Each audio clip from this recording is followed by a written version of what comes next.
Death, taxes, and Mike Strachan dominating training camp. These are the three essentials in life, and it happened today. Let's get to it. You are Locked On Colts, your daily Indianapolis Colts podcast. Part of the Locked On Podcast Network, your team every day.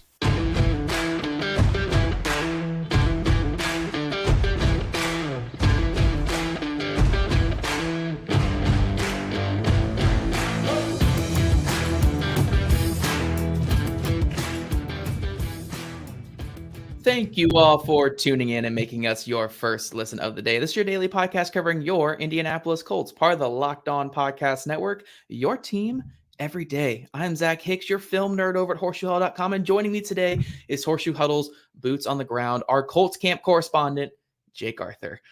He was at training camp yet again today, guys. Colts had their first padded practice of the entire offseason, like fully padded. Not just the shoulder pads and stuff like that. I know the players we're getting pretty excited about that. So we're going to follow our typical training camp guidelines here. We're going to talk offense, talk defense, and then close it out with some questions. If you guys have some questions, throw them in the comments section. And if you guys don't have questions, don't worry. I have a bunch for Jake, so I can cover it all up right there in that last segment if you guys are having a down day. Some news and notes before I kick it over here to Jake to talk about the offense. The Colts did release tight end Caden Smith and an offensive tackle Jordan Murray. They signed offensive tackle Dan Skipper, and then just recently, like it just came out a few minutes ago, they also signed tight end LaMichael Petway. Dan Skipper is a offensive tackle, who's 6'10", 340 pounds. He's a unit. He's huge. He's huge. Started 5 games last year for the Lions, so some veteran offensive line depth, something we've been calling for all offseason. And then LaMichael Petway is a young tight end who dominated in the USFL last year. I think he had 100 catches in the championship game and 2 touchdowns or something. Very, very fun athletic tight end. We'll see what happens with him in training camp. The Colts also worked out offensive lineman Jesse Davis today. And it looks like they also worked out tight end Ricky Seals-Jones, but I'm guessing they went with Dan Skipper and LaMichael Petway over those two. So that's kind of where we see the transactions there. In regards to practice, Anthony Richardson did return to practice after missing yesterday after he had a nose procedure to open up his airway a little bit. So he was back out there at practice. Tight end Jelani Woods, offensive lineman Emil Kior Jr., and linebacker Liam Anderson all missed practice, along with all the guys who have already kind of been missing practice. And Juju Brents, Darius Rush, Samson Abukum is still out. A lot of guys still out of practice right now, but it's training camp. You want to play it safe.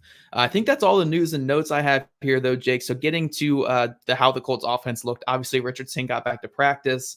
It wasn't perfect, but what did you see from the young quarterback out there today?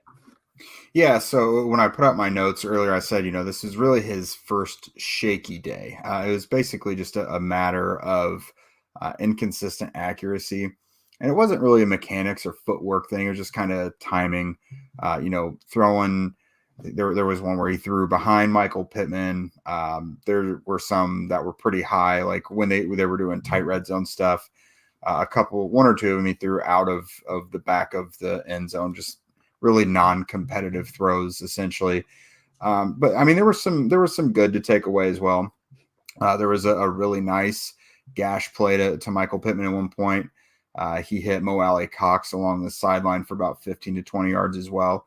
So there were some good things. He took off on a run. I think this one was more of a scramble. It wasn't a designed run, but he kind of went off the left tackle a little bit up for what probably would have been at least a 15-yard gain in a game. So that was good to see. Kind of brought a little bit of everything that he can do. But yeah, generally it's kind of good to see these. You don't want just consistently positive things because you want to see how he responds for the next practice. They don't practice tomorrow, but the next day we'll see how it goes out there. I don't know what the pad level will be. It's regardless, it's not really as physical for quarterbacks, so that part of it doesn't totally matter. But in terms of the defense getting physical with pass catchers running their routes and everything, that can make a difference. So kind of looking to see how he responds. Yeah. I was talking to someone earlier. We get asked about his footwork a lot. And so I'm only looking at that base, when he's in the pocket and not really under pressure for the most part. because you're getting a guy like Anthony Richardson to make spectacular things happen when it's not there. And you look at Aaron Rodgers and Patrick Mahomes and those guys, their footwork outside the pocket or under duress, of course, isn't great. And so I'm not really holding Richardson to a high standard there. But, when things are clean, what do his feet look like? Do they get happy and he just like flies away? What happens? So far, that's all been pretty good. Okay. Yeah, it's all about creating that muscle memory when it comes to the QB mechanics. And, he had a really big issue in college of not really getting happy feet. Like, he typically didn't get happy feet because he's so composed, but he would just narrow his base a little too much. And that would lead to those high passes because everything is upper half and and just trying to make the throws with only your upper half and not your lower half is how you lose velocity and you end up sailing stuff there. So, it is a big thing just to him keep that wide base, keep everything square and kind of using his lower half. And that's a great observation that you've been able to focus in on his footwork, despite being on the sidelines and away from everything there. Talking about the other quarterback, though, I know we had a comment the other day being like, why don't you guys talk about Gardner Minshew more? He's our starter. Well, Gardner Minshew, how did he look out there today? If Richardson was a little shaky, how did our de facto starter look out there? Yeah, he was actually pretty efficient. Only had a few misses today. It was a very Gardner Minshew day. Like, it was unspectacular, but it was just his game, how he plays. He takes what the defense gives you and he manages the game. Like, he's going to give you a little mix of, peppering in these dink and dunks, but if someone's coming wide open on a little drag route or something, he'll find him. His arm strength isn't terrific when he's going downfield, so things tend to stay up there a little longer. Yeah. So he's not the most dangerous downfield passer the Colts have by any means, but he's still pretty efficient. Like, his first 3 passes of the day were all touchdowns. Okay. They went short red zone from the defense's 3-yard line to start out the 11-on-11s. And, he knows how to find those guys. He knows how to find the open guy. He understands soft spots even when the field is compact. Just quickly found Josh Downs, Kylan Granson, and then Mike Strachan, all kind of in different spots in the end zone as well. So I thought that was pretty good. But yeah, overall, it's just, it's decent, unspectacular. It's like exactly what you're expecting from Gardner Minshew. Yeah. High completion percentage through the first pick of camp in 11-on-11s, though. One of those very few incompletions.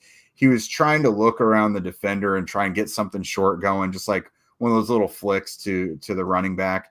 But Segun Olubi just kind of flew up and did the thing where he jumps and flies up at the quarterback trying to, be in the way of the pass. But turns out the pass is right in his chest. No. So he comes down with it and just kind of scampers right into the end zone for a little pick six there. But Richardson had an interception as well. Not to be outdone, came like at the tail end of the day. You and I were kind of joking off air there. The 2 interceptions today, the first 2 interceptions at camp, 5 days in, are from Segun Olubi and Khalid Kareem. So that's exactly what we expected, right? Richardson's interception wasn't really egregious. It was a short pass that bounced off McTelvin Jim's helmet, and then Kareem was just there to catch it off of his helmet, basically. Gotcha. Now, one more thing we got to talk about in the offensive section here before we move on. The Mike Strachan day finally happened. Like, I think he just needed the pads back on. That's inevitable. To remember that he's this elite training camp player. But what did you see from Mike Strachan today? I saw just rave reviews across the board from beat reporters that were there. Yeah, so like on a normal day, he'll win most of his matchups in one-on-ones or, make those little routine catches for the most part. Like, he doesn't have perfect hands. But the Mike Strachan day in camp, that there's usually a handful of them every year.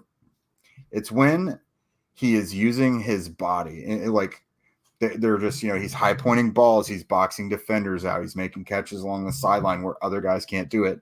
That's what it was today. And he really made plays in every facet of the day. One-on-one drills against cornerbacks, 7-on-7s, the 11-on-11s. The biggest play of the day he had, I think, was Gardner to him downfield along the sideline, kind of a back shoulder thing. But he high pointed it while kind of boxing out the defender, tapped his toes on the sidelines, and then he was right there to have all the fans cheer him on. So such the prototypical Mike Strachan day. And it's about this time every year. It's not immediate. It takes about a week or two to get there. And I think we're finally entering the Mike Strachan era of camp. We'll just see whether that's to the benefit of Anthony Richardson, Gardner Minshew, or both of them. Or to the benefit of Mike Strachan. He needs it most. Yeah. It seems like it's never with the starting quarterback, though, which is perhaps the problem when it comes to the regular season and the lights come on. Yeah, for sure. Coming up, guys, we're going to switch over to defense and talk about those first interceptions of training camp. Our partners over at eBay Motors have teamed up with Locked On Fantasy Football host Vinny Iyer to bring you some of the best fantasy picks each week, all season long. Whether you're prepping for draft or scouting the waiver wire, every week we're going to provide you with players that are guaranteed to fit your roster. So with draft prep underway for the upcoming season, let's see who Vinny has picked out for us on this week's eBay Guaranteed Fit Fantasy Picks of the Week. Looking to park an elite running back in your fantasy football garage after the top half dozen options of the position have been taken off the lot?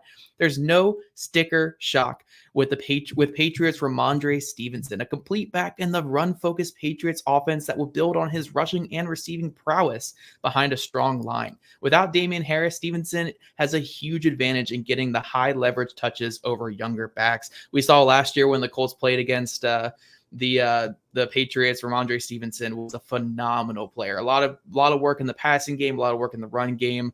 Just that one of those bell cow running backs that you desperately want. And to get him outside the first round, that's a huge win for fantasy owners right there. Vinny Iyer from Locked On Fantasy Football is going to help you win your fantasy championship, and eBay Motors knows a championship team is about each player being a perfect fit. Same with your vehicle. With eBay Guaranteed Fit and over 122 million parts and accessories for your vehicle right at your fingertips, you can make sure your ride stays running smoothly.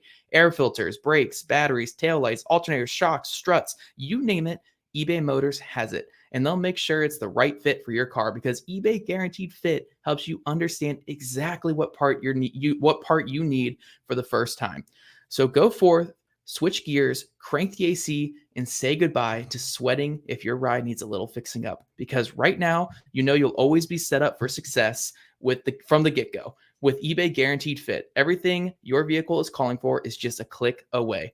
For the parts and accessories that fit your vehicle, you look for the green check. Get the right parts, the right fit, and the right prices at ebaymotors.com. Let's ride. eBay Guaranteed Fit only available to U.S. customers. Eligible items only. Exclusions apply. And everydayers, again, we're going to be back every single day that Colts have training camp to talk all about the practice that just happened, talk about the news and notes, and get that information to you guys. So tomorrow, the Colts do not have practice. I think tomorrow, if Jake is okay with it, we're probably not going to be live streaming tomorrow, but you guys can catch us the rest of the week. You can catch us Saturday. Sunday we'll be on here, and I'll be out in Indy with Jake. So everydayers, again, keep your eye out for all that stuff after Colts training camp. All right, switching over to defense, Jake, before we get into your news and notes here, I just kind of want to touch base with you on some of the guys who are out there, like the starters and who was getting those first team reps. So at cornerback and safety, was it the same guys generally, Nick Cross and Rodney Thomas, and then Darrell Baker Jr., Dallas Flowers, and Kenny Moore that were kind of running with the first team? Yeah, everything has been the same because, Samson Ebukam has been out like 3 days. Brent's hasn't been out there yet. So the injuries on the defense are pretty old. So for the most part, those lineups have been the same those past few days. The only thing that really churned a little bit was linebacker, because EJ Speed entered the day fine, but he quickly left. There's no designation for his injury yet, but I think it's a lower leg thing. A little leg. Just a little leg. Yeah. Just from what I've overheard. I asked for clarification. I haven't got it yet, but they'll tell us soon, I'm sure. But no, so Grant Stewart was out there for the second day in a row. So Stewart's getting some run with the linebackers as well. Jojo Doman, of course, and Segun Olubi, who is starting to do some things, turning some heads. Yeah, that's who I really want to touch base on too, is, with these rotations happening and starters missing days, those next guys up are just so important to watch, because that's who the team kind of has, they want to get those first team reps with guys that actually matter. You don't want, a guy who's going to be one of your first cuts to be getting first team reps, because then you're taking away from players that you actually value. So a player like Segun Olubi getting out there, he's so interesting to me because I was trying to highlight him before camp, being like, okay, this is the prototypical linebacker that is phenomenal in the preseason and in training camp. Because we're talking like what, a 5'11", 6-foot guy who's like 230 pounds, but lightning fast and explosive. It just kind of seemed like all the right ingredients to have a good camp. But so far, how has Segun Olubi looked? I know he had the great pick, but how does he look so far in camp? Yeah, so far it's really been the past couple days. You can notice stuff because he's starting to get more reps with the meaningful reps with the 1s and 2s. Of course, it's coming at the expense of guys who are hurt. Yeah. But no, he's doing well. He obviously had the interception today. Yesterday, he welcomed Will Mallory to training camp by giving him this big pop pop along the sidelines out of bounds when he made his first catch. But he moves really well too, which athleticism was kind of his calling card coming out of college. But yeah, he's an undersized guy, but he plays a lot bigger. I think when you watch him out there, you don't think, he's pretty small. Like he just looks like one of the guys, but he moves out there pretty well. And, he got a little action last year, so he's kind of got a leg up there. So special teams, defense, you and I talked a bit before training camp started. They kind of need a coverage linebacker. JoJo Doman, of course, makes a lot of sense, but could Segun Olubi be in that mix as well? He's definitely someone I'm going to start paying more attention to.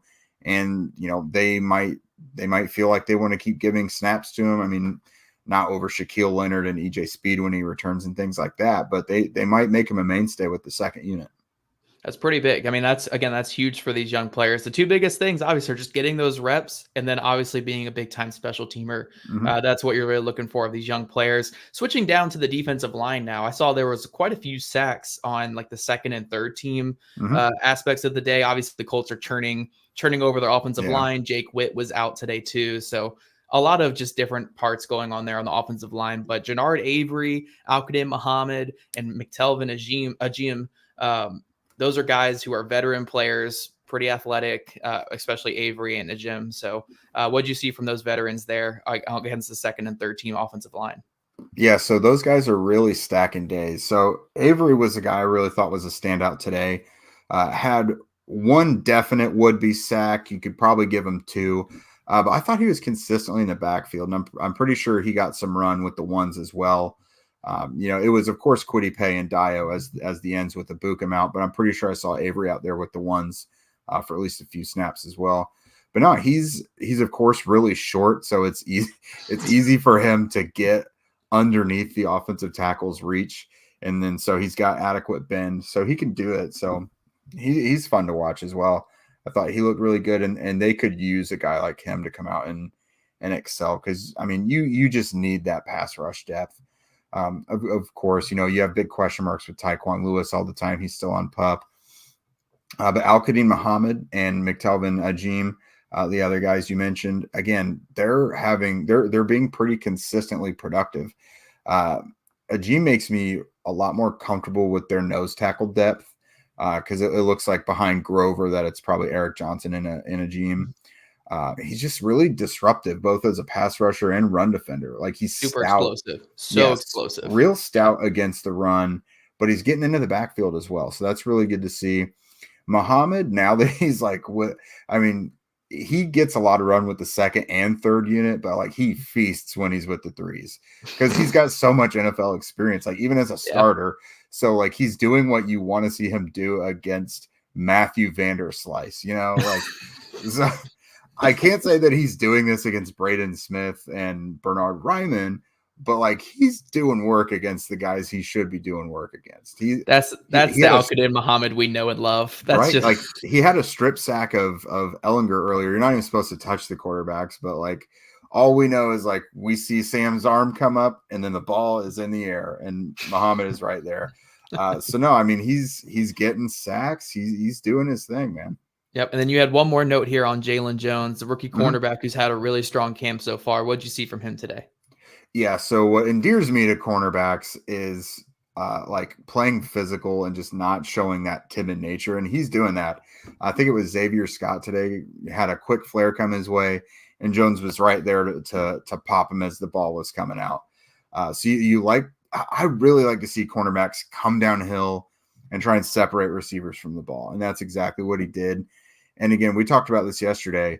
No Juju Brents, no Darius Rush. The other of the drafted rookie cornerbacks is the only one that's been out there. And he's competing. Like, not every rep is great. Like, he gets beat sometimes. It's never really terrible looking, but like he's standing out to me a lot. He's making a lot more positive plays than negative ones for me at this point. Like, when I see a receiver make a nice catch, like against him, it usually is with good coverage. Like, they don't get a ton of separation from him.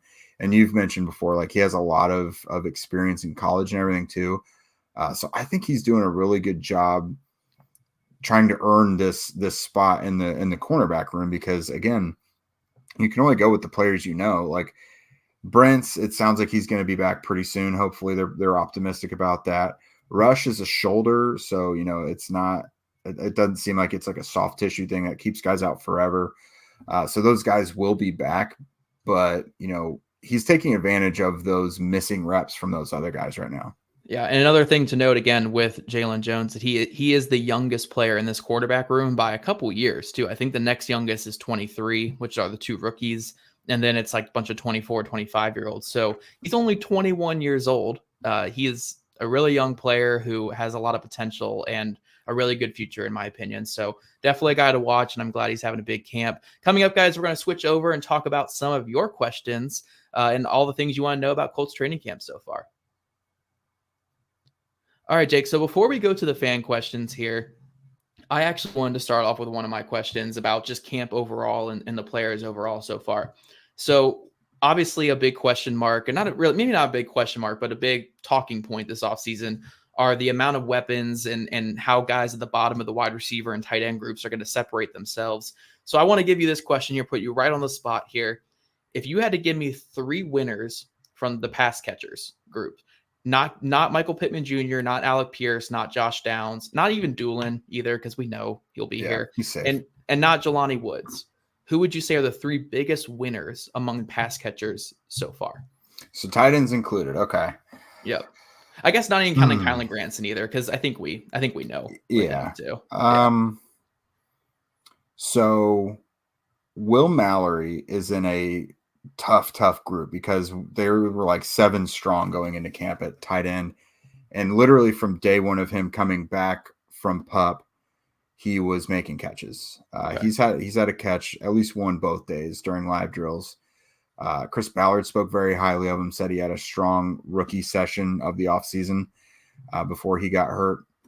So that's good, because he's going to have to keep up in order to make the roster, because he could be easily cut, because we're pretty confident they'll keep 4 tight ends, but who will those 4 be? Yeah. So very important for him. Vincent Smith, I'm going to make him a side note just because of his chemistry that he's had with Richardson. Richardson looks his way a lot. Brashad Perriman is starting to get more involved lately. Minshew found him 3 times today. They had one hookup that made Grant Stewart absolutely furious at himself for blowing the coverage. Like Stewart screamed at himself for like a good solid minute until the next rep started. Let's see. I said 3, Jake. I just said 3. Okay. Okay. I'm trying to dig in and give you as much as I can. I know. But no, I think those Strachan, are good. Of course, because we're entering the Mike Strachan portion of training camp. You have to mention him. Yeah, I think that's an asterisk right there, because like it's just what we expected. An eclipse is coming every 100 years or whatever it is. But with him, it's every year. We get it once a year there. Hunter Walters gives our first fan question of this one here. We hear a lot about Anthony Richardson, obviously. Do you see or feel the first team responding to Gardner Minshew or Anthony Richardson better or differently? Like how are you kind of viewing the offenses and how smoothly they're running with the veteran and Gardner Minshew versus the rookie and Anthony Richardson? So in terms of like offensive movement, I don't even know if they're there yet, because right now Richardson is still getting brand new things thrown at him every day. Like they're still installing the offense. They're not even to the point yet where they're like creating specific wrinkles for individual quarterbacks or anything yet. They're getting the base stuff in there. So Anthony's still being introduced to new things every day. Gardner's been with Shane for 2 years. Now, I will say it's a lot more pass happy when it's Gardner, a lot more run centric when it's Anthony, which is to be expected right now. I think that's what we anticipated. That's a good question. I will say the offense probably moves better with Gardner because he's just more efficient right now. Yeah. I don't think that's an indictment on Anthony at all yet, though, because again, like he's just not passing as much right now, and he's still learning so much stuff that Gardner already knows. Yeah. I will say his teammates, in turn, like when he does something really well, like the teammates all love it. Gardner does too. Gardner has an infectious personality, but like I think people are really, really rooting for Richardson right now. Like, and I think everyone knows like it's only a matter of time until he's their guy that they're going to be riding with, you know. Yeah. So if you're one of his teammates, you probably want to attach yourself to Anthony's coattails first, because that's the guy long term, hopefully at least. Right. Now let's stack a question here. How's Anthony Richardson's short game passing looking? I know obviously he hasn't been throwing too much in camp so far, but how's the short game looked? Has he looked efficient, or has it kind of been a little shaky there? No, that's actually been fine. I would say it's mostly the intermediate stuff that's been off target. I actually made a comment to someone today. I was pleasantly surprised with his short game, the touch on his short game. Mm-hmm. Like he's not brilliantly accurate there yet, but like if you remember Jacoby Brissett when he came in, anything within 10 yards was going to put a hole in the receiver's chest.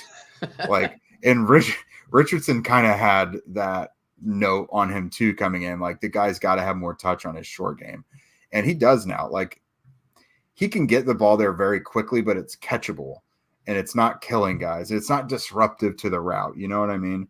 Mm-hmm. So I'm actually pleasantly surprised with where his short game is right now. Yep. Now we got a couple of interior offensive line questions. JD MBA Pastor asks, how's the depth looking on the interior offensive line? Again, I know they've been shaking it up the last couple of days, but how have those interior guys looked behind Will Fries, Quentin Nelson, and Ryan Kelly? Okay. I mean, Danny Penner's back home where he ought to be at backup center, so that definitely helps because he's probably one of the better backup centers around, you know, in a league where backups aren't very good behind the starting O-line. He has experience starting at center and did pretty well. So he's fine. Arlington Hambright, you know, he's done some things. I mean, he's over at tackle right now. Until Skipper comes in, which Skipper will probably jump in. Yeah, he'll take over for Jake Witt, which kind of makes me wonder how long Witt's going to be out because his is a hip. But Hambright probably would kick back to left guard once Skipper's there. So some guys are fine. Carter O'Donnell and Wesley French are stout. They're fine. They're probably better run blockers than pass blockers at this point. But it's okay. I'm really waiting to see the joint practices and how preseason games go before I declare my comfort level with that. But it's not like I feel like the sacks have been mostly off the edge with the second and third units. So the interior's been okay. Okay. And then Han asked a question here. Not sure if something you can tell in camp, but how's the O-line communication looked? You know, are they hitting a lot of stunts and getting home? Is it struggling? Is it, especially with the first team offensive line, you know, are we seeing a bunch of stunts getting home against the first team O-line, or what are you kind of seeing with the communication so far? Yeah, so that was a huge point of emphasis with fixing the O-line this year was the communication. Because last year we know if a stunt was happening or an extra blitzer was coming, they were getting home.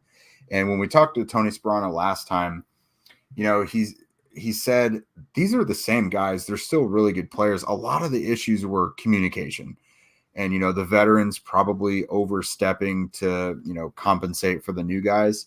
I think that's been fine. I haven't noticed a lot of stunts, you know, constantly getting home. Like they're still there. But it hasn't, you can't like set your clock to it that they're going to get through. Like occasionally it's going to win, sure. But no, I don't think that's been a problem. I'm actually cautiously optimistic about the starting offensive line right now because the ball's also getting out quicker in the passing game, which is something you can use to counter that anyways. And it helps the offensive line also. Yeah. So stylistically how the offense is helps. But I'm not worried about the line yet. I still have to see them first in action against another team or the preseason or whatever. But they're not a concern yet. Yeah. One more question here from Fire Lord Ozai, our boy Ozai here. From what he's heard, it seems like Anthony Richardson's getting better during the sessions. Like, he might start a little slow and then improve by the end. Just real quick, Jake, would you kind of agree with that by the end of the session is where we see the best Anthony Richardson? Yeah, that's probably right, because he is not a guy who makes the same mistake twice a lot of the time. And he's, he wants to correct what his issue is. So that's true. I mean, he may start off a little off target at times, which I think it's valid because, I mean, he looks good usually at the start of practice when it's positional drills, like routes versus air and everything. He usually looks fine. But like once, 11 on 11s and stuff started, he maybe needs to settle in a little bit. But no, today, the majority of his positive work came in the back half of practice. And that's probably pretty reflective of a normal practice for him. Like his first completions weren't even just little dump offs, because it took him a while to find that first completion. They were big ones, the one to Pittman and the one downfield to Mo Alley Cox as well.